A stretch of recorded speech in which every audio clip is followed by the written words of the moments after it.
My daughter's name's Gabby. That's what the G's for.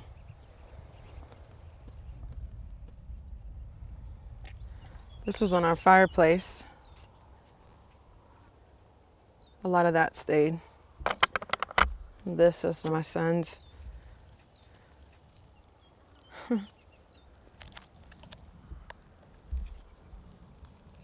You know, after the storm surge went down, there was water everywhere, as far as the eye could see, even covering the road.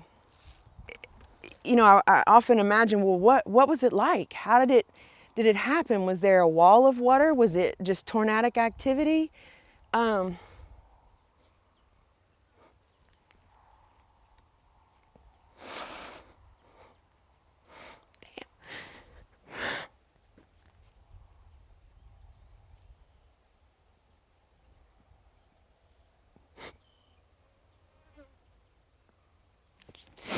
I didn't want to get upset.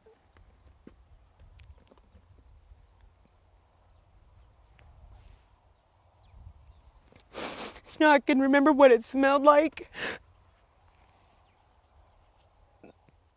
And cooking breakfast and sitting on the porch in the morning, drinking coffee and watching the birds. It's just really hard to explain what it feels like to see it like this. And my husband just kept stacking up the cinder blocks. Because what else are you going to do? It's not like you have anything to repair. It's just like it was never there, and that's a mental struggle every day.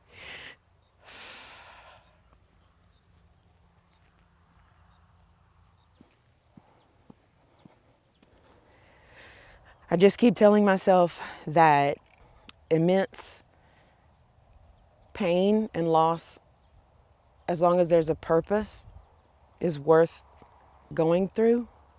We're at the tip of the spear in a lot of ways when it comes to coastal living and climate change and the impacts that subsidence, sea level rise has.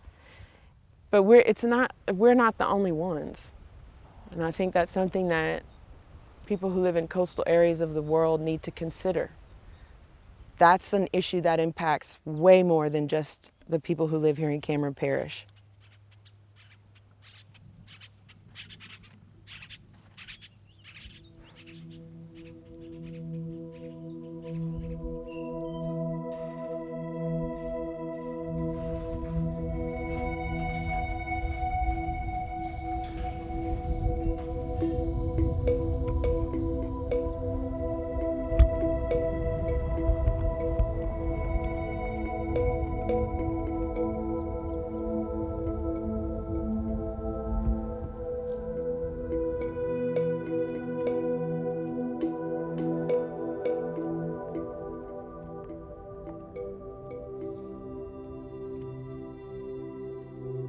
This is horrible.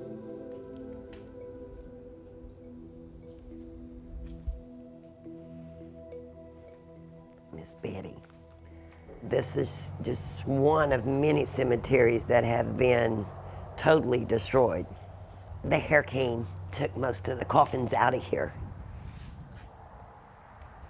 Oh, Lord, this is horrible.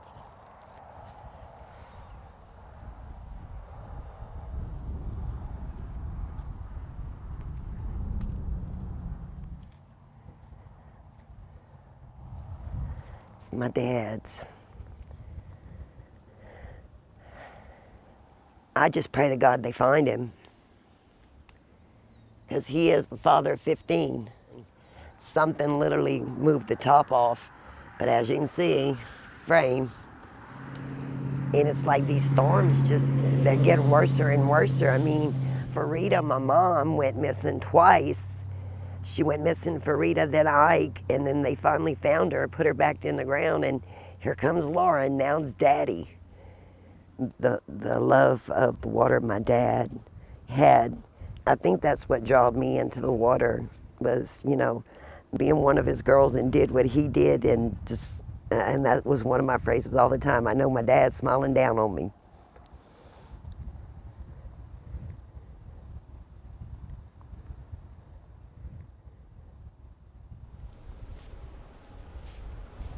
A lot of the fleet got destroyed for the hurricane. I think we lost 6 boats. The tongue went right through here. I guess from the force of the water coming in, it went through the front of my trailer. In my family, we've commercial fished all our life. Commercial ostrich, commercial shrimp. I was the only female in the fleet of 80 men. And every time I'd show up on the reef, all I'd hear is that bitch back, that bitch back. And I looked at Wendy and I said, got the name for that boat. But that's her. It ain't the way I left her, but that's her. After Hurricane Laura, we were in a motel in Abbeville for 5.5 months. And finally I looked at my husband and I'm like, I can't do this anymore. So we are living here because this one is not livable yet. When we got back, the middle section from that door to this second window, the roof was gone. So this is gonna be home for a little while, but we're home, that's the point. Some of the things, but from August the 27th till we got back here in February, it's all a blur. I know we were at a hotel for 5 months. I know all of that. It's just, I can't tell you in between. And I'm gonna show you how I left this place when we left for that storm. See, she was right behind me. My granddaughter was right where my shed is. And this was the flyover, Cameron, right after Laura. I know, I cried. That is main town. And I'm about right here somewhere. In my family, everybody's back, except my daughter. She refuses to come back. Her and the kids they can't do that again. They refuse to do it again, which, you know, if it's not in your blood, you can't do it. But as far as me, there was no choice. I tried that urban jungle, and it didn't work for me. To look at this place now and to where it was and where it's been and what we've had to deal with for the last 15, 20 years, it's just, some of it's breathtaking because I don't know where I found the strength to do this all over again. And it's just, sometimes I walk out that door and be so happy to be home. And then sometimes I walk out that door and it's like, what the hell was I thinking? But what do you do when everything you know is here, but it's all gone? You know, just.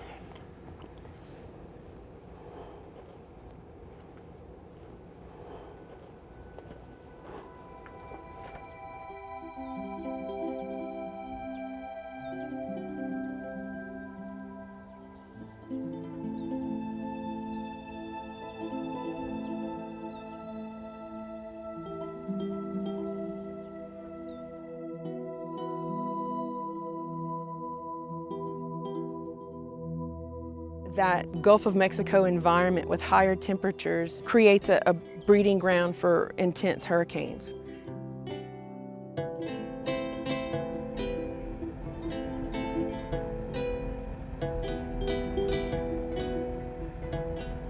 And we are seeing the population not return. Our population right now may be as low as, say, maybe 3,500 people, which is, you know, down from 10,000. That's significant. So much of the damage hasn't been repaired. It's almost a year after Laura made landfall, and I'm one of the 40% of the people who live here who have no electrical transmission lines. Our hospital is not functioning. We have no more pharmacies. We have no more grocery stores. We have no more, all of those things have been destroyed. Is it worth saving? Well, quite frankly, this coast is a working coast. We drive an energy that drives the rest of our nation. From here, we provide more than a quarter of the energy to the rest of our country. And we export the 3rd largest amount of liquefied natural gas besides Qatar and Australia. Just this one parish. That matters, that means something to the rest of the world. And other countries depend on the United States for that natural gas. So if they stop asking for it, then maybe we'll stop producing it. But To say that my house got taken away by a hurricane that is caused by fossil fuel energy production and energy use, I don't think it's a fair behavior on the part of those who criticize energy consumption when they too are users. So unless they're completely off the grid, I don't believe that energy production is any more to blame than energy consumption. I like being warm in the wintertime. I like being cool in the summertime. If there were a better way for our planet to allow people to do that, then I think that we would all be pursuing it. And so if an energy transition is what can bring that about, I'm all for it.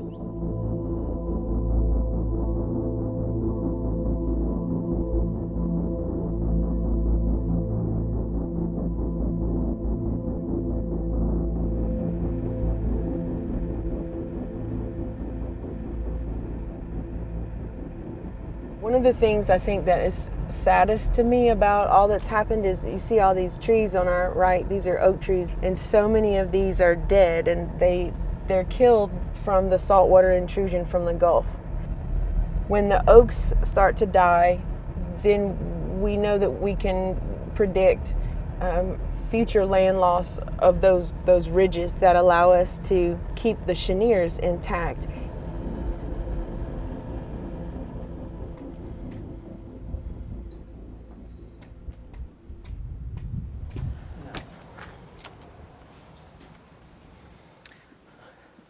So this is the port office.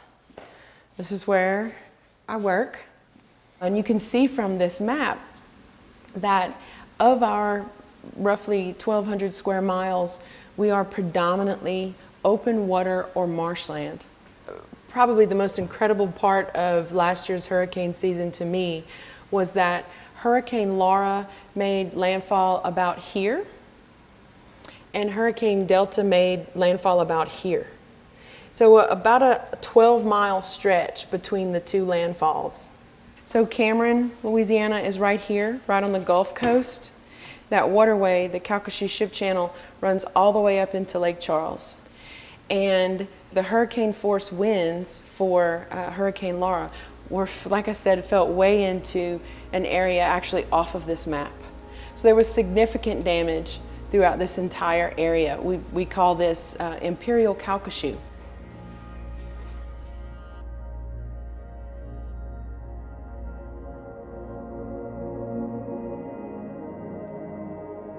We're losing about an American football field size of land every hour. And the more of that coastal protection that we lose with each storm that we experience here increases the impact to the metropolitan areas further north of us, say 50 miles inland, because of the wetlands act as a wave impact absorber. The people who have lived their entire lifetimes in Lake Charles, they really had no idea how intense it could be.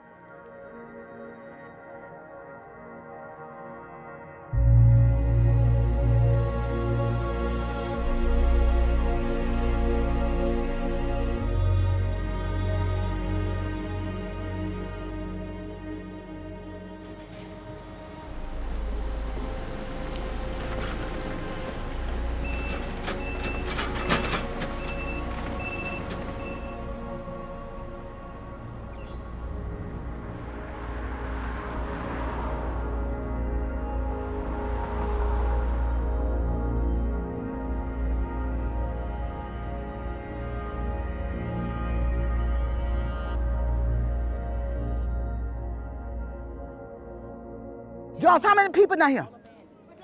Okay, we got nothing but abandoned houses down here. About 30 families on this street, probably more than that, that's displaced. Some of them's living in hotel rooms. I talked to this lady last week that stayed in that house up there. She was crying. She said, Miss D, do you know when we coming back home? I said, baby, I don't know. I've been here before Housing Authority took over these houses, 31 years. And I come back after a year and something from a hurricane. Look at my house, Joss. Look at all the commode stuff. That don't make no sense. And this is almost a year. Almost Since a year. Hurricane hit, That we don't make still no ain't got sense. answers. We still don't have no answers. A whole year, and we got no houses fixed. And No we got answers. No answers. Look at my backyard. After 31 years, we got a right to know when we're going to return back home. That's true. We got a right to know. To say we've been here all these years, been faithful tenants, been faithful pays to pay our rent. So why? Why do we have to go through this here? And I am worried about the climate change because we don't know what's next for us. We don't know if they're going to come and tear the whole thing down. They're going to sell them and or we sell them. We don't know nothing. You know, when I came back, it really devastated me to see my house in this order. It was molded, it was full of water, it was stinking, you know, the windows was bust. I was one of the fortunate ones. I'm able to go and get me a apartment, but I look at the people that's single, you know, that has children, that has nowhere to go. The city is lacking workers. So many people are displaced, and some of them can't find little jobs here. But if they come back home, where they gonna stay?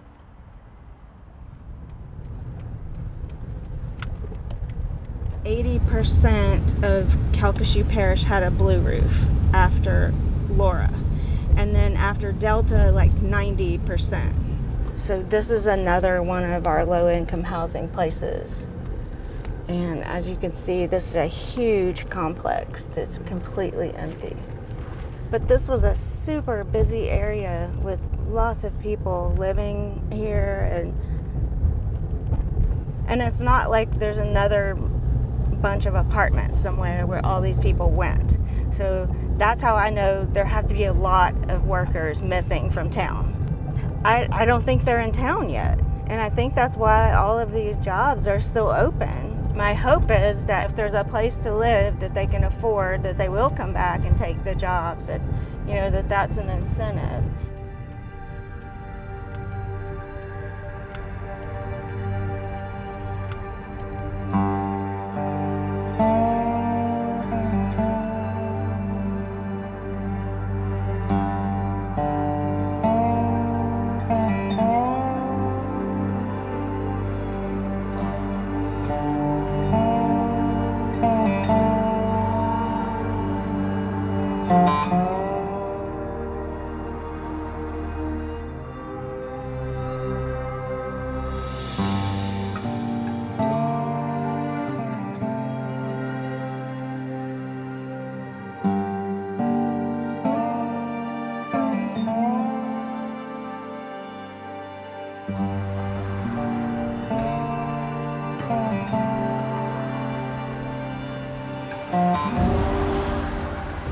Hi ladies, how many's in your party? 3. As soon as you know what you want, let me know. She's gonna get, are you all together? Yes, ma'am. Good. Thank The you. roof was off, so everything came down here. All of this is new. We took the awning down, that's the only thing that we saved. All of this is new. And all the upstairs has to be done, so we're waiting for the rest of the insurance to come in, and then I'll get everything fixed, if they pay me. If and when. This one was closed after Yeah. the storm, Oh, so then when I yeah. heard it was back open, I said, oh, we gotta go. We gotta go. Thank you so much. No place like God home. bless you. Thank you. Thank Now you. take care. When those doors opened for the first day, everybody that was in town, we were closed for 8 months, oh no. And now they're getting wind of that, oh, Steamboats is open, they're coming. I need about 30 more people, so if anybody wants a job, that's a senior citizen or 15, we hire them. Everybody's working overtime. And I need about 30 more people, and they have not come back. There's so many of them that have moved away.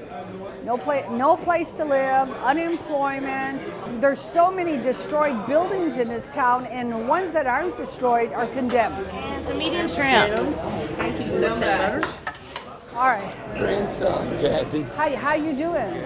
He's gonna work with me today. Good, he should be over here. How old is he? 16. You want a job here? Just, huh? I live in Tennessee. Oh, he lives in, what part? Clarksville, near Nashville. Clarksville. How you doing? I'm doing good. How you doing, Miss Kathy? Great. Well, that's not supposed to be under there. Tap? Capricia. She's the artist. All right. Guys, you doing okay?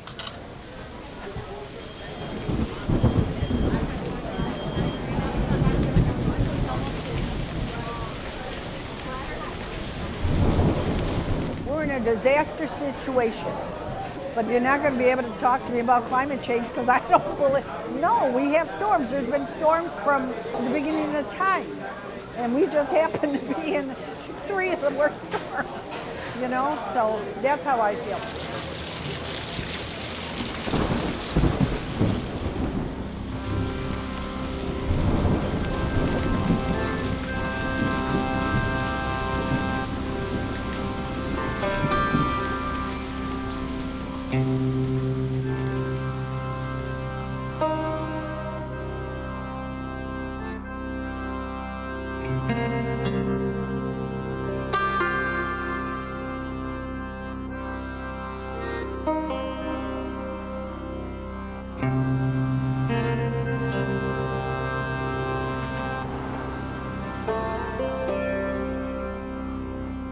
One of the scenic views of Lake Charles.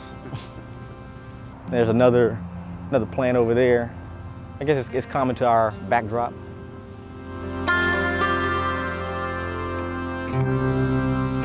I'm an operations supervisor at an oil company that kind of focus on chemicals, whether it be rubber or pantyhose or your dish soap. So it makes a variety of things.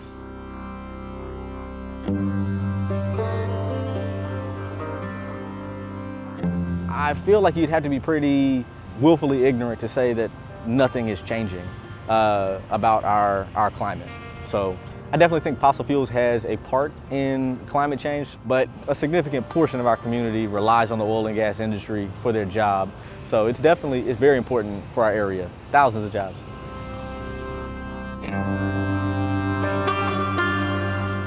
The talk about climate change, the talk about alternative fuels would directly impact this area without an alternative as far as like type of job. There's a lot of instant defense because, you know, it's tough to tell someone that, like, well, you just learn a new skill or whatever and you can pivot to another, you know. It's like when you can't like easily see what you can pivot to, like you're not gonna just like jump, oh, for sure, let me take this leap of faith.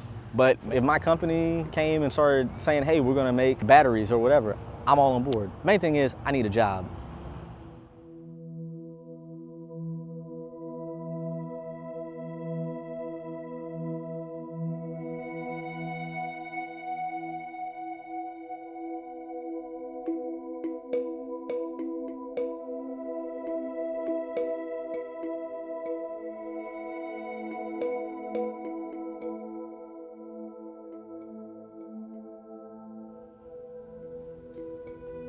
People in coastal Louisiana tend to live in these long, narrow slivers of land along bayous and rivers that were formerly natural levees.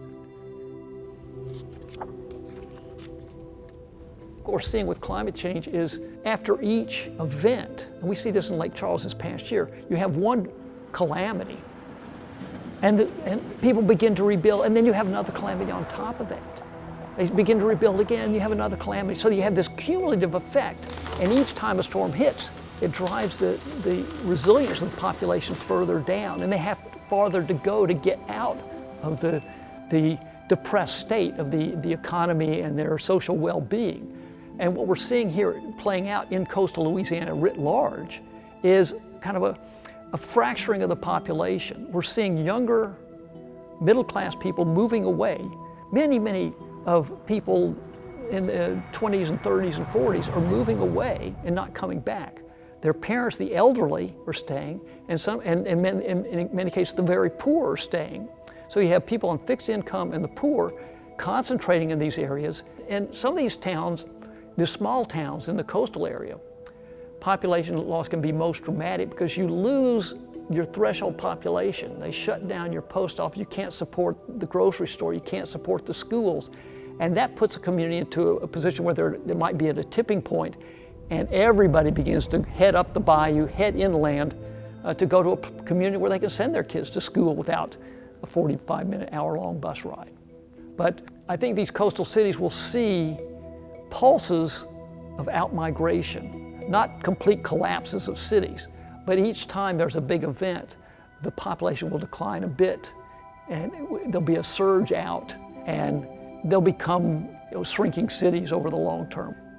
And that's what's going to be the real telling factor. and how well we respond to these multiple overlapping events.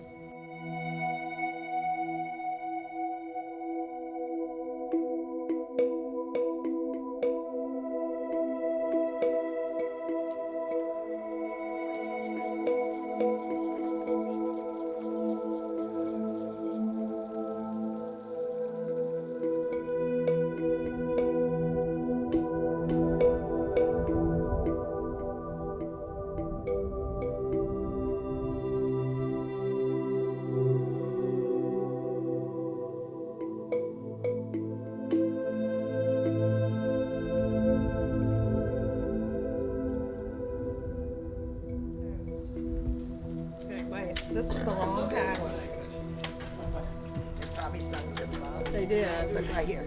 See it? I brought the wrong paddle. Yeah, y'all need to come and eat. So Polly, what you got in here? We've got Cameron's finest shrimp. Yes. I haven't seen shrimp like that in a long time. Wow, I'm sending this to my husband so he can see how big they are. He should have come. Yeah, he should have. I know, I just didn't. I haven't had one yet. We had a party. It was great. And every dish we had, except for the dessert, had Tabasco products in it. Did I text you those pictures of us at Josephine's? I'm part of the generation here that keeps coming back.